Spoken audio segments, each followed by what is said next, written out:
300 টাকা বলে আর কি লঞ্চে আপনাদের যাত্রী উঠাইছে।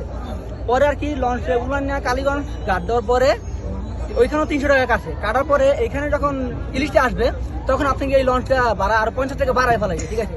বাড়ানোর পরে আমরা প্রতিবাদ করছি, প্রতিবাদ করার কারণে আর কি এই অবস্থা দেখেন, আমার গেঞ্জি ছিঁড়ে ফেলাইছে এবং কি একজন স্টাফ আমার মনে করেন আপনার আমাকে মেরে ফেলার জন্য আমার গলা এমন ভাবে চাপ দিয়ে দেওয়া, আমি মরে যাই, ঠিক আছে। তারপর কোনোভাবে আমি বেঁচে আর কি লঞ্চ থেকে চাপ দিয়ে নেমে আসি, কিন্তু এখনো এর কোনো প্রতিবাদ দেখতেছি না। সেকেন্ড উঠছে এই লঞ্চের আমি যাত্রী ছিলাম, তো আমি দেখছিলাম যে হচ্ছে ভিতরে উনি সহ আরও 2-1 ভাড়া নিয়ে কমপ্লেন জানাইছে।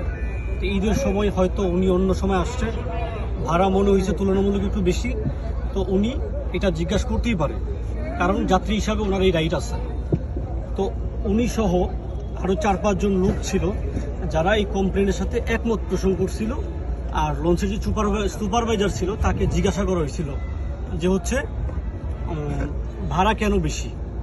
তো সুপারভাইজার বলতেছে যে ভাড়া বেশি না, সুপারভাইজার একটা চার্ট দেখাচ্ছে যে এখানে হচ্ছে কালীগঞ্জের ভাড়া 320 টাকা আর হচ্ছে ইলিশার ভাড়া হচ্ছে 345 টাকা।